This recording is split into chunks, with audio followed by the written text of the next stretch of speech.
Robin Hood Radio and the Robin Hood Radio Network is proud to present Leonard Lopate at Large, lively hour-long in-depth discussions providing overviews and context to topics usually covered in partial measures.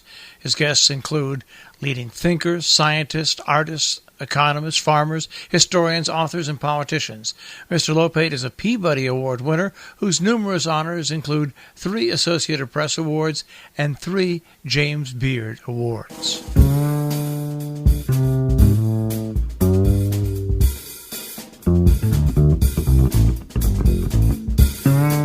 Welcome to Leonard Lopate at Large. I'm Leonard Lopate. When Antonio Espree was 16, he fatally shot an innocent bystander during a drug turf war near Detroit. He was given a mandatory sentence of life in prison without parole. But 2 years ago, after he'd spent 3 decades in prison, he was paroled thanks to a series of Supreme Court decisions based on the argument that because their brains were not fully developed at the time of their crimes, juveniles should be given more lenient sentences than adult perpetrators. Samantha Michaels tells his story in an article in Mother Jones magazine called Life After Life, and she joins us now along with Antonio Espree. Welcome to our show. Thanks for having me. Thank you. At the time of the Supreme Court decisions, Samantha, wasn't the U.S. one of the last countries in the world where juveniles could be sentenced to life without parole? Yeah, I believe that that's true. They certainly, a few years earlier, in 2005, the Supreme Court had outlawed the death penalty for juvenile offenders, and I know that at that time, the United States was one of the last countries giving the death penalty to teenagers. So, and it. No, finish your thought. And in 2016, when the Supreme Court made its ruling about mandatory life without parole, there were about 2,800 juvenile lifers all around the country. That means, by the way, that the people who were convicted as juveniles were likely to die in prison as many as 60, 70, even 80 years later. And aren't many still in prison despite the Supreme Court ruling? Yeah, that's right. So since the Supreme Court ruling, about 1,700 people have been resentenced, but a lot of them are still in prison. And only about 1 in 7 of all the juvenile lifers from 2016 have gotten out on parole. Is so that about because 400 people? Is that because it's left up to each state? You say Michigan's rules are much tougher than Pennsylvania's. Yeah, exactly. So the Supreme Court basically instructed the states to go back and revisit these juvenile lifer sentences and to resentence them. But the Supreme Court gave a lot of leeway to each state to handle their cases. And so in Michigan, the resentencing process has moved very slowly, and prosecutors have been pretty harsh in terms of the sentences that they're asking for. So they've asked that about 2/3 of the juvenile lifers in the state be resentenced to life without parole. And then if you compare that to some other states, like in Pennsylvania, the process has moved a lot quicker, and far fewer people have been resentenced to life without parole. Raise the age legislation went into effect across New York State on October 1st of last year. So we are one of the states that's probably being more considering these things more than others, including raising the lower age of juvenile delinquency from age 7 to age 12. Antonio, do you prefer to be called Antonio or Tony? Either or, it's fine. Okay, well, I'll call you Antonio. Weren't you released on the day before your 47th birthday? Yes. And tomorrow is the 2nd anniversary of your release. Yeah. I will officially be off parole this Saturday, which will be April 6th. And I will be celebrating my reentry back into society successfully. What were the conditions of your parole? So the conditions of my parole prior to transferring on an interstate compact transfer out here to Phoenix, Arizona, was left up to Michigan's parole probation office, which those conditions consisted of no contact with the victim's family, no contact with any previous folks that I've grown up with that were involved in any illegal activities, no going into any bars or places where they predominantly serve alcohol. There was also a time curfew in the condition also of not having any contact with law enforcement. If I was to have any contact with law enforcement, I was to immediately report that. And also being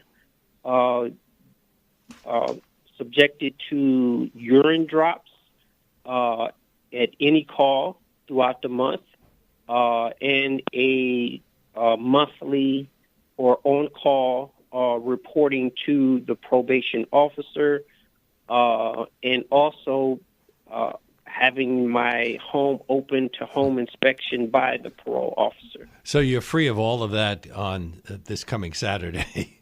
Yes, yes.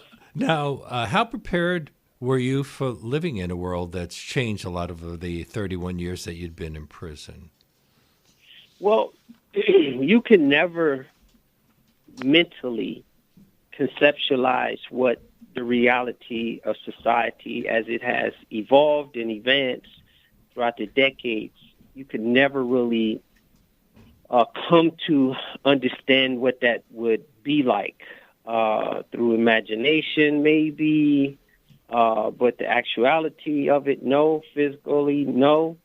And so the preparing of it is just, it's just a concept. Well, when you left the G. Robert Cotton Correctional Facility on April 6, 2017, I gather you went to a restaurant and ordered French toast, and that was the first time in many years that you could actually cut food with a knife and a fork? Absolutely, yes, because in the prison system, in Michigan's prison system, you allowed a plastic spork, which operates and serves as all of the things in which you can't use, which is a fork, which is a knife and a spoon. And so you have to use that spork to operate as though it is those three utensils. Had you been in the same prison all that time, an adult facility? No, I've been through numerous of Michigan's prisons throughout the stint of my incarceration, and I was able to, at those facilities, stay between anywhere from a year to maybe 2 years prior to being moved to another facility. And why did they keep on moving you? Well, it's at the discretion of the administration. It doesn't necessarily have to refer to a disciplinary problem or a management problem. It can be the correctional officer or the administration just up and decide to move you. They don't have to have a reason. Their reason for transferring prisoners is usually tied up under bed space. And they'll say, we needed this bed, and so we'll transfer you, and we chose you, and, we don't have to explain why other than that. Now, we mentioned that you hadn't used a knife and fork. You hadn't ever used a cell phone. They didn't allow you to use a cell phone? No, so cell phones in prisons are contraband, and you rely upon using the phones, which are a vendor that's contracted for prisoners to use, and you have to prepay to be able to prepay. Is filling out a disbursement, adding money, adding funds from your account onto the vendor who is in control of the phone systems. account in order to use the phone to talk and speak with either your family members, friends, or in some cases your attorney or any other business that you have to have a need to use the phone for. So after you left Michigan, you went to Arizona and you enrolled at Arizona State University. What are you majoring in? Yes. So coming out here to Phoenix, Arizona, I was able to get enrolled with the help of my cousin, Dr. Marlon M. Bailey, and other supportive colleagues of Arizona State University to get enrolled into Arizona State University first online. And after being online for a year, I was able to physically begin to start classes, which was actually last semester, last year. And my major is Justice Studies, and I am in the School of Social Transformations. Samantha, I understand that at the time of the Supreme Court rulings, more than 70% of juvenile lifers were people of color and 60% were African American. Have any studies been done to ascertain whether white juveniles who have committed similar crimes were likely to be given lesser sentences? Yeah, so the studies that have been done on this do show that generally African Americans are much more likely to be given juvenile life without parole sentences. And actually, since the Supreme Court rulings, the racial gap has gotten a lot worse. So in 2016, as you said, about 60% of the juvenile lifers were African American. And since then, about 72% of juveniles sentenced to life without parole have been African American. So it's getting worse. And that's surprising because many people who were locked up earlier, like in the 1990s, were also they were part of the super predator scare. One of the reasons the prosecutors could depict these juveniles as adults. So what's happening today? Nobody's talking about super predators. Yeah, so the issue today is that so the Supreme Court rulings basically outlawed mandatory life without parole for juveniles. So this is situations where the judge has no choice in the sentencing. It's an automatic sentence for the crime of murder often. And so now if a teenager is going to get life without parole, it has to be a discretionary sentence where the judge has a choice to offer a different kind of punishment. And so the advocates who I spoke with said that basically what's happening is that judges now have discretion, and so racial bias just continues to play a role, and they use their discretion to disproportionately punish kids of color. Antonio, Samantha wrote in her article about someone who volunteers at a nearby women's prison who wanted your advice on how to support an inmate named Tasha Finley. She's about to be released after spending more than 2 decades in prison for a murder she committed as a teen, and she was to be sent to a halfway house. You weren't, but what was your advice to her? So prior to Miss Tasha Finley being released, it was mainly about communicating with those folks who was involved with the process of helping her to get out. What it all would mean for her to return back to society and have resources available to her from family to community to being able to travel, and to help her in the transitioning from prison to society and allowing her to be able to understand what that means. So my consultation with those folks who helped her and her immediate family members prior to Ms. Tasha Finley arriving, we held those type of talks. Currently, Ms. Tasha Finley is successfully released and has been with us out here working a good job for over a year.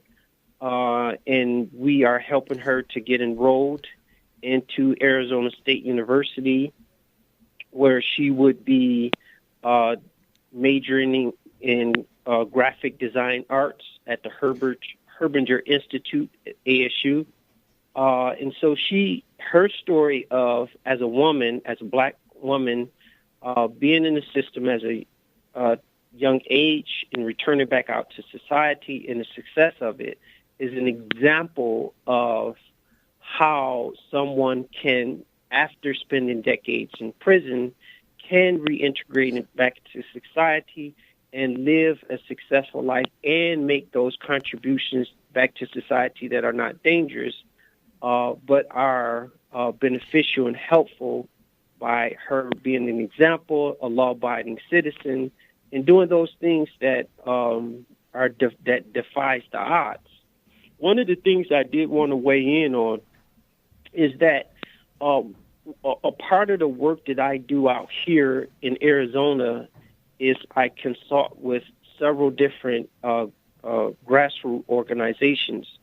One is a Cahoots, who's a lobbyist firm.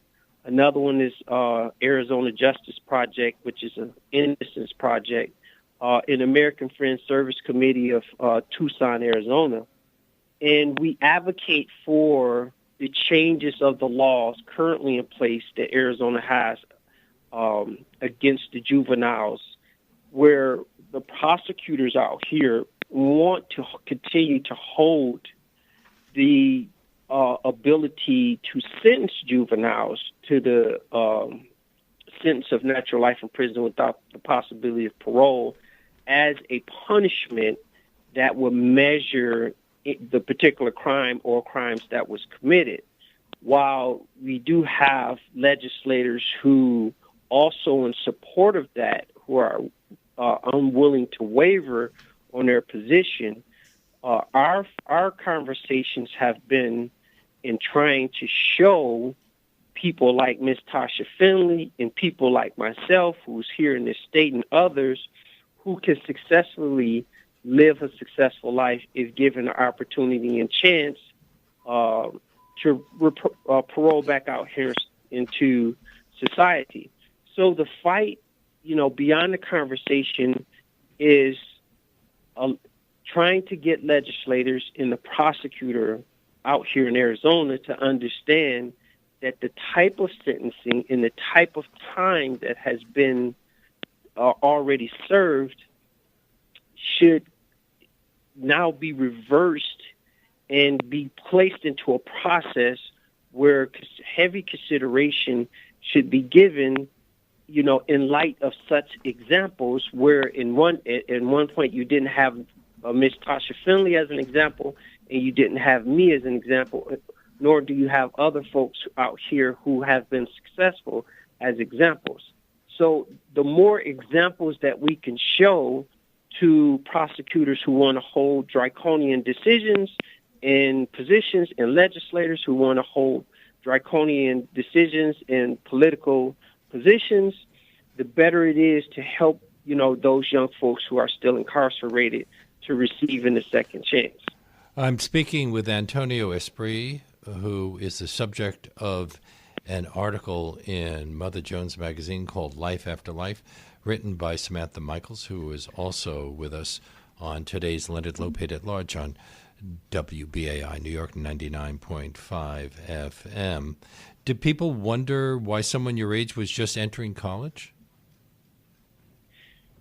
It's funny that you say that. Wow, I do look kind of young. You're still 49 years old now.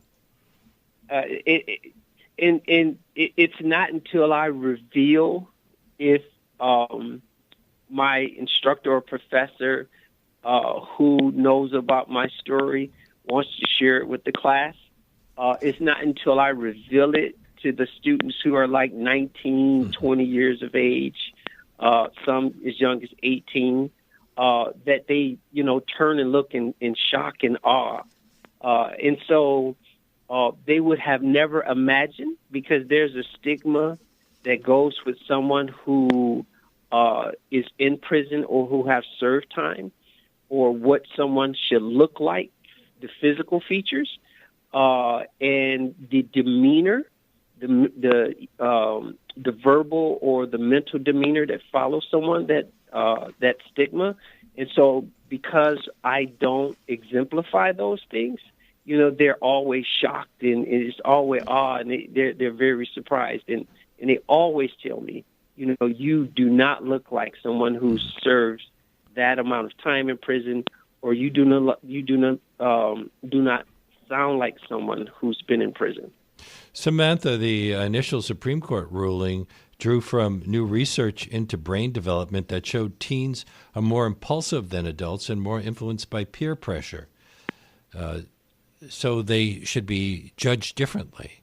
Then you have the other side of that coin going even further. Human Rights Watch has been trying to convince the justice system to release the really elderly, the 70, 80, 90-year-old people who are still in prison without any opportunity for parole, because the recidivism rate is at zero for people like that. Yeah, I mean, it's a really good point that people's tendency to commit crime, it's highest, when they're a teenager and in their early 20s.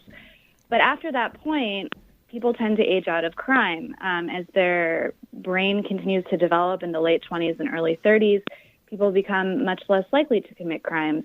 I saw one study that was saying that for all very serious juvenile offenders, fewer than 10% of them will go on to be chronic adult offenders. And you have to keep in mind that a lot of the juvenile lifers in this country who were sentenced in the 1990s are, now in their 40s. And so their odds of recidivating have gone way down simply because of their age. Antonio, what was life like on the west side of Detroit when you were growing up? You were living with your two half-brothers, your mother and a stepfather. Was that a happy family? It was, in terms of the relationship with my siblings, it was a very beautiful relationship and experience. In terms of living in the household with my stepfather, it was a very dysfunctional relationship upon the time that my stepfather began to abuse drugs, and the type of things in which he brought into the home, which was, violence, abusing my mother, abusing us as his children, his stepchildren. And, upon my mother divorcing my stepfather and my mother turning to alcohol and prescription drugs, the abuse in which she began to subject inside of the household, it was, very dysfunctional as well. So growing up inside of that dysfunction, there was never a way in which I could mature nor be able to learn the things that were nurturing that a child should be able to receive, that would enable that child to, have a healthy and happy life. You're obviously an intelligent person, but you failed 7th grade 3 times. And then you dropped out of school? Yeah. So the circumstances as a young boy, as a young teenager, between skipping school, between in and out of the youth home, between, and of course, just bad performance when in school, not doing homework, led to me not being able to pass from grade to grade. So that's how those things happen. So what were you doing at the time of that fateful event, that Tuesday night in 1987, that led to you being given a life sentence? So turning to the streets and turning to people who live within the neighborhood who understood what was going on inside of my house, the dysfunctions, who offered, a child warm heat when there was no heat in my house, something to eat when there was no food in the refrigerator, love and affection and attention in which I wasn't receiving. Being offered those things came with the cost in which I, as a young child, readily just participated in, which was, drugs and drug trafficking. And that led, and I followed that because of me looking and searching for guidance and the image and, some sort of attention that I just wasn't getting in the home. So you were hanging out with some older friends from a Detroit gang called Pony Down, and they went to Ypsilanti near Detroit to sell cocaine. But how did that lead to a turf war that included the use of an Uzi submachine gun? So traveling to Ypsilanti and traveling from Detroit to Ypsilanti, in those drug areas, you have drug dealers, and those drug dealers, they want to sell their product and only want their product to be sold. And you have rivalries where they don't want you around. You're from one city, they're from that city. They don't want your drugs being sold. It's like you're taking money from their pocket. And so the attitude of who should rule this particular neighborhood or who should rule this particular market that's created to sell drugs, have the most customers, make the most money, that attitude, which, can lead to altercations, lead to fights and escalations and, violence and shootings and on and on. Were you aware that you had shot and killed Emmanuel Billups? I wasn't aware of who I shot and killed. You'd also been shot. Yes. So as a 16-year-old boy, I shot. Later that evening, I was shot at a house where I was shot in the forehead and I was shot in the finger. And I still wasn't aware of what had happened. It wasn't until I was actually in custody, and I could actually read about what was going on or what had happened, all of the dynamics that took place, that I understood, who had died from it and how much damage was done as a result of it. And they decided to try you as an adult, even though you were 16 years old?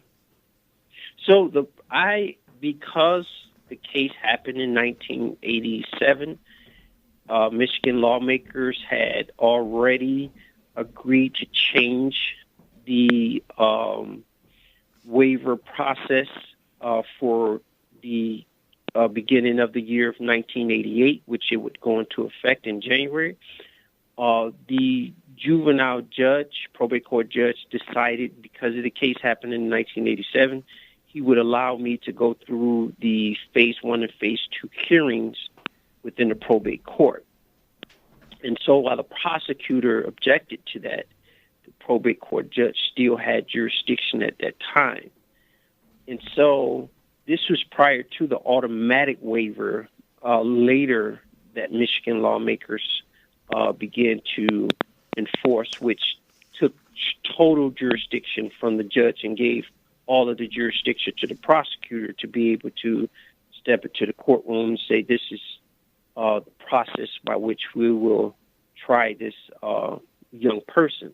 So I did go through the waiver procedure phases 1 and 2. I was waived to stand trial as an adult, and so I had that opportunity. We are back with Samantha Michaels, who has written an article called Life After Life in Mother Jones magazine.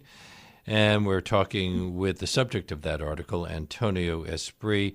And Samantha, I want to get into the details of what's happened since the Supreme Court started making these decisions, but can I spend just a little more time with Tony talking about what happened with him, how he changed?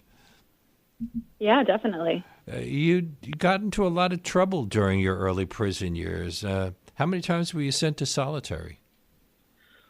Oh, I can't say by number, but I would just say several times. My first 5 years incarcerated was very, very, as a young person, still trying to figure out what's going on. So, it's very bad and very, very rough. You still, as a 17-year-old child inside of the Department of Corrections, you don't know how to figure out what that is and what it means. Were most of the other inmates? Most of the other inmates were adults. Most of them were adults, and like I said, I was looking for the word, and the word is very defiant. You still carry that defiant mentality and attitude around, and you have to now fit into a process and environment where there's other like-minded by the hundreds, and you have to defend yourself because there's predators. There's the environment creates situations where you have to fight, fend off yourself, and if you have a very weak or emotional position about yourself, some young people turn to suicide, and so the amount of violence and negativity that existed within the prison system that I entered reminded me of the streets. And you say that it all changed by your mid-20s because you were tired of getting in trouble and being put into solitary. Yes, so after, constantly being told, this is what to do, I didn't think for myself. I didn't know how to think for myself. At the end of the day, I always was the one in trouble. And I got fed up. I wanted to learn how to think for myself. I wanted to learn and understand what it is that I needed to do. I made my mind up. And after getting out of solitary confinement one day, I got involved in a prison program just to see what it was about. And I started going to other programs. It was one in particular that helped me understand. There was a program that a prisoner who was dressed just like me, who was serving time just like me, but he was an older prisoner. He was running a program, and it dealt with issues that related to me understanding myself and helping me to understand how to think and how to get through the time that I was doing. So you're going through kind of therapy, in effect. Yes, yeah. But when you went to prison in 1988, you were only reading at a middle school level. You dropped out of school. Yes. How do you get to the point where you can start being able to read Supreme Court rulings and things like that? So, from continuing to go to programs, I had decided to turn the way I think and respond while in prison around. So I began to seek and search out for correspondence courses through the mail, and I began to read certain books, and of course, conversations with prisoners like the older prisoners who were trying to teach younger people like me how to improve their self, their attitude.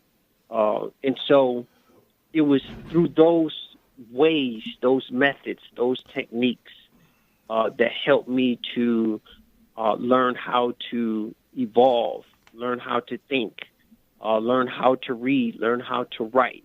So it was the help of not just one particular thing or person, but an admixture of all things.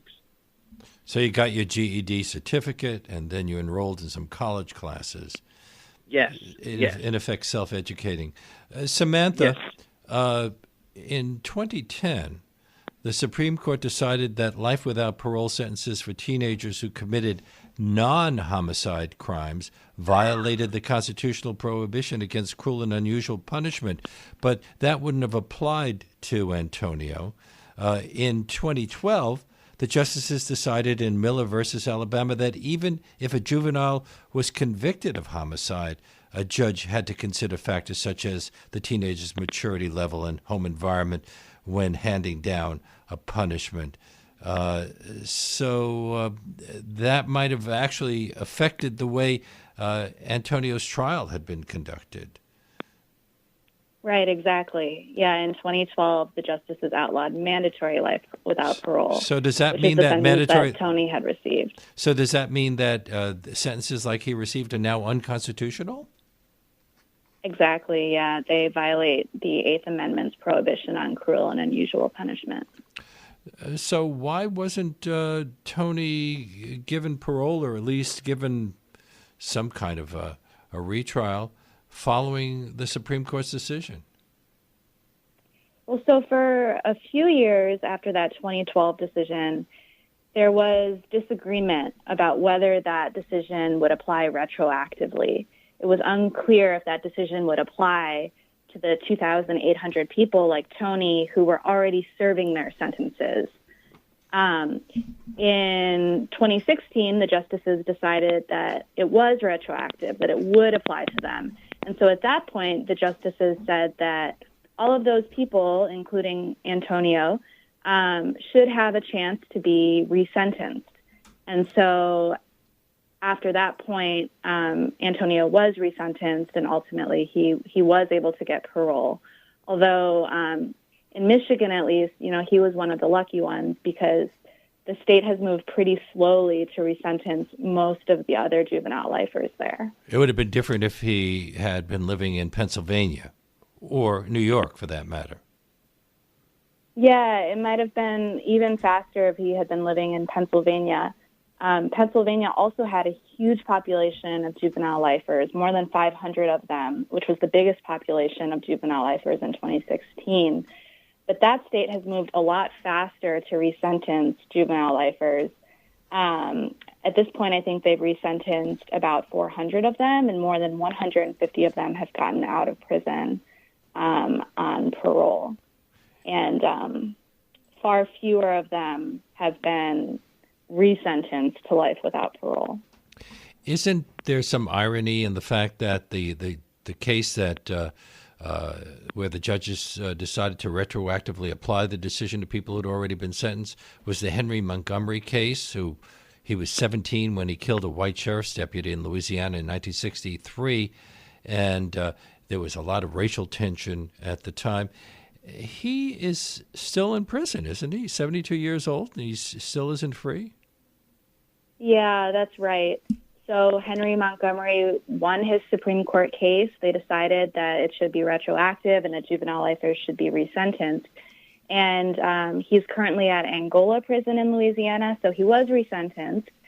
And in 2018, he went in front of the parole board and he asked for parole. And the parole board turned him down. They said that he hadn't participated in enough educational classes in prison, which was disappointing because during the first 3 decades that he was at that prison, the prison actually did not allow juvenile lifers to participate in educational programs.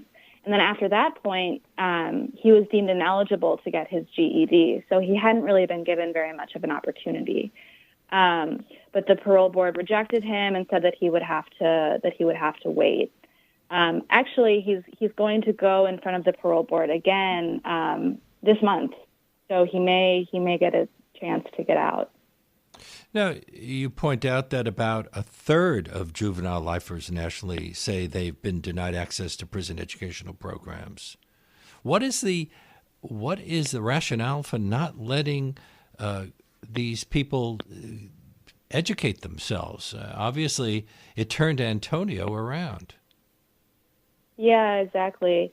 I think the issue is that a lot of prisons are very under-resourced, and so there's a shortage of educational programs, and there's often a very long wait list to get into these programs.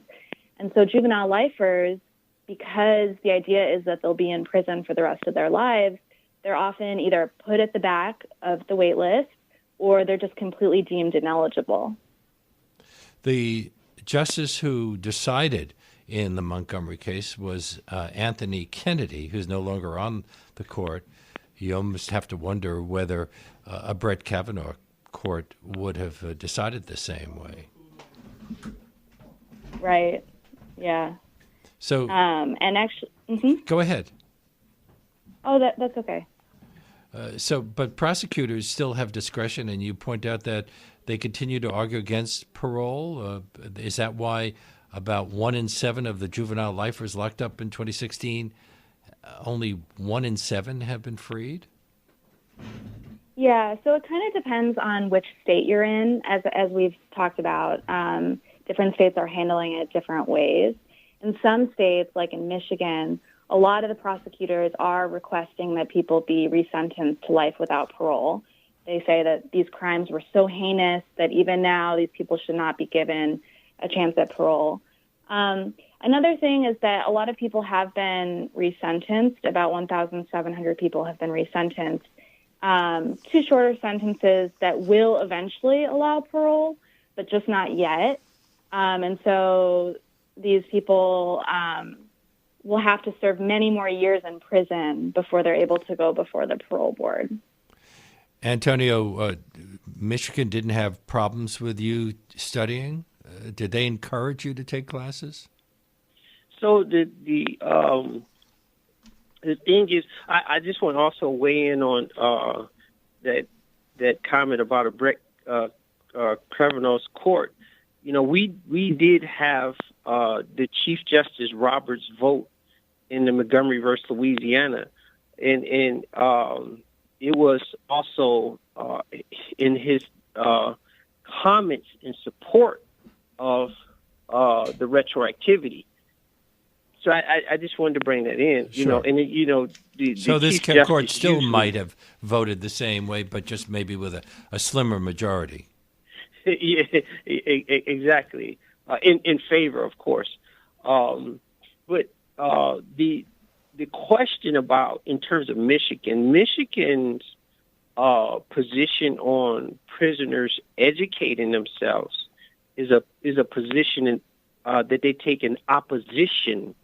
And the reason they take that in opposition is because the more educated you become as a prisoner, the more what they deem a security threat you become.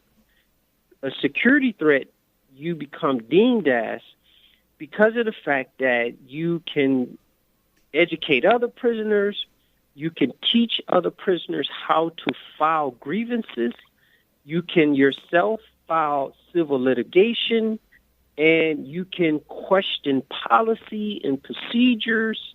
And so once you become more educated, it becomes a problem to them. Because the Department of Corrections, they do not want prisoners to be in a position to disturb the operating procedures or process day to day as it occurs. So keep them dumb and docile. Exactly. That's kind of shocking, isn't it? You would have thought that they would understand that as people become more educated, they're less likely to engage in criminal activities. At least the uneducated kids who have come into the prison system. Yeah, it is the department controls the way in which education is being delivered, then it's acceptable. But if it is not within their means to control the education as it comes in, then that information now becomes up under suspicion. And so, you cannot successfully look at rehabilitation through the lenses of corrections when a prisoner pursues the means to educate or self-rehabilitate themselves outside of the control of corrections.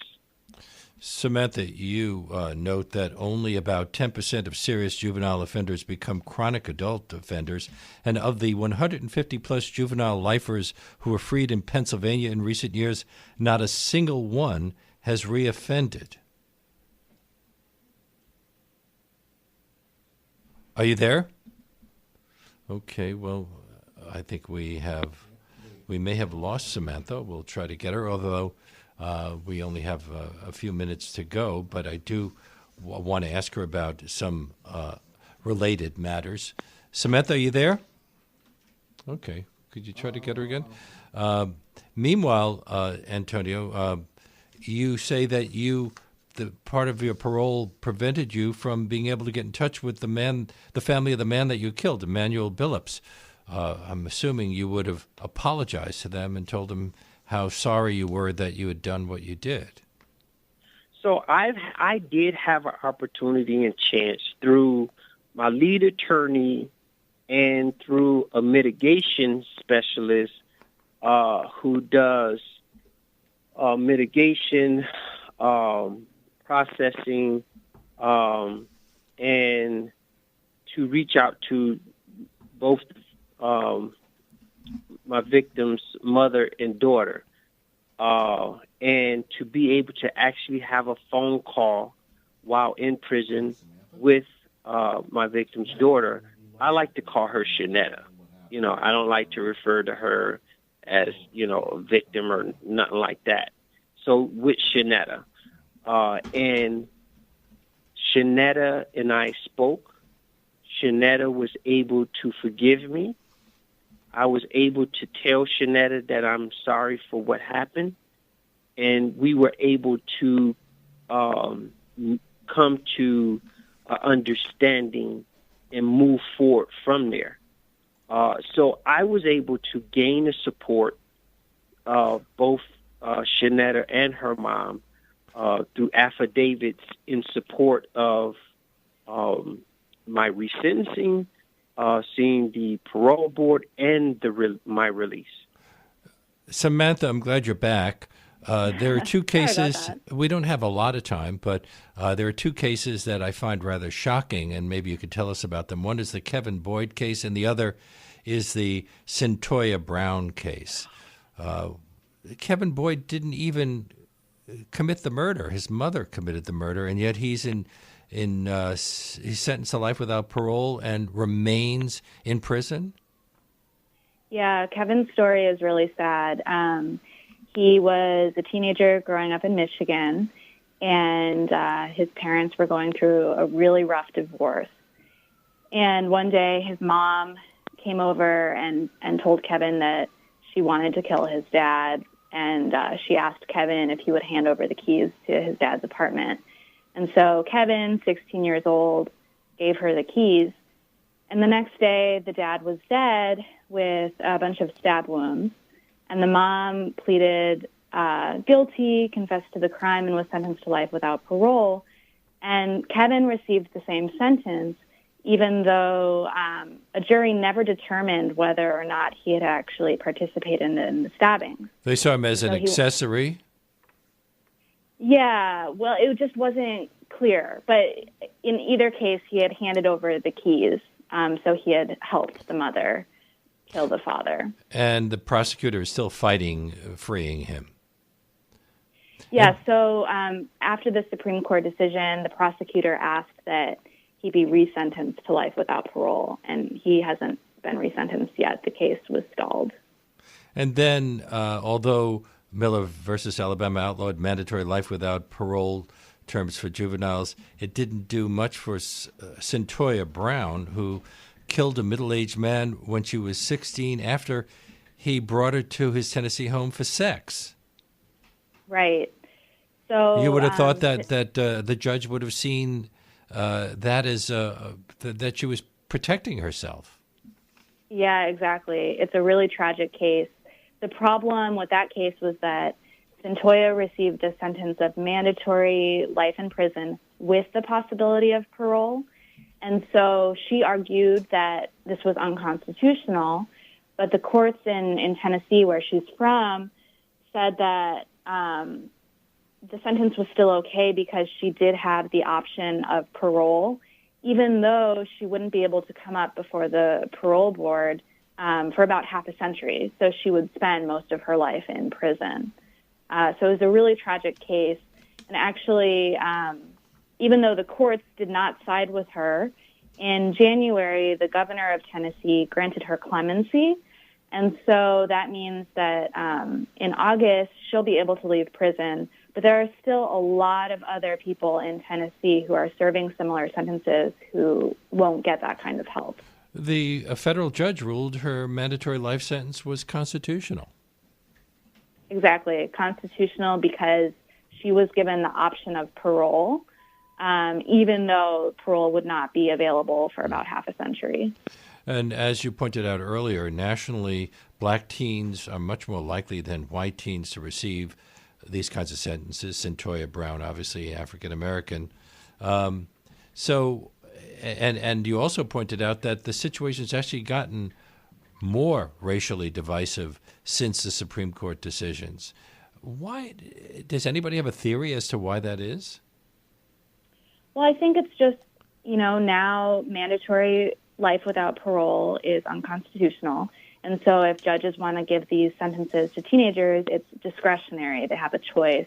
And so because it's discretionary and because so much of our criminal justice system is racially biased against people of color, judges are using their discretion to disproportionately punish kids of color. Have you heard from people in similar situations since you began publishing articles about this? The one in the current Mother Jones is the second one you've written about Antonio. I've kept in touch with Antonio. I've kept in touch with Kevin. And, I'm not currently in touch with any juvenile lifers, but do continue to send messages to Kevin, who's still in prison, Kevin Boyd. And Antonio, are you helping other people make adjustments to life outside of prison? Yeah, so I'm currently mentoring 2 women out here in Phoenix who have had experience in the Department of Corrections. They're both doing very, very well. I also volunteer at a youth detention center out here in Florence, Arizona, speaking to young kids from the ages of 13 to 17. I also volunteer when my time permits to a high school, speaking with young kids in a classroom. And I do a lot of consultation work with different attorneys around the issue of trying to help their clients who are still up under the sentence of natural life without parole, and trying to work with different attorneys out here who are working with legislators to get them to change their positions, to change the sentencing structure that's currently in place that prevents juveniles out here in Arizona from being resentenced or even entering into the parole process. One thing I think deserves more attention to is that the United States Supreme Court of America evolved the Eighth Amendment. In the fight against the states more so political, who still holds the position of not wanting to come in compliance. The federal Eighth Amendment, although it has evolved, the justices separated young people from adults and given the young people a class unto themselves to be able to be protected up under the Eighth Amendment on cruel and unusual punishment, so you wouldn't have to be subjected to it. However, the judges in the state courts, speaking namely of them, have looked at the ruling in Miller versus Alabama, and because language didn't say banned in terms of those who committed the act or committed the crime, or they wouldn't, the United States Supreme Court of America justices wouldn't clearly outline what they meant in certain references. Judges have taken it upon themselves to use the mitigating factors and say, well, personally, well, I think you could have overcame this, or you should have. I grew up in the same neighborhood. So you have instances where judges are personalizing the mitigating factors that you find that courts should follow in Miller versus Alabama, which does not fairly give, namely, young black men and some women, the opportunity to receive relief up under the case. And when you have that type of process in place by both judge and prosecutor, it does not say to the young person that you are a young person. It still continues to say that you are an adult and you should be looked at and continue to be tried as an adult. So it's still the states still defy the United States Supreme Court ruling and the Eighth Amendment on cruel and unusual punishment. And I have to leave it there, unfortunately. We've run out of time. Thank you both so much for being on our show, Antonio Espree and Samantha Michaels, who has written an article called Life After Life in Mother Jones magazine. And that brings us to the end of today's show. Leonard Lopate at Large comes to you on Saturdays at 4 and Tuesdays at noon. You can subscribe to Leonard Lopate at Large podcast on iTunes and by clicking on Robin Hood Radio's archive program site, which is robinhoodradio.com. You can also check out Leonard Lopate at Large Facebook page. We hope to see you next week.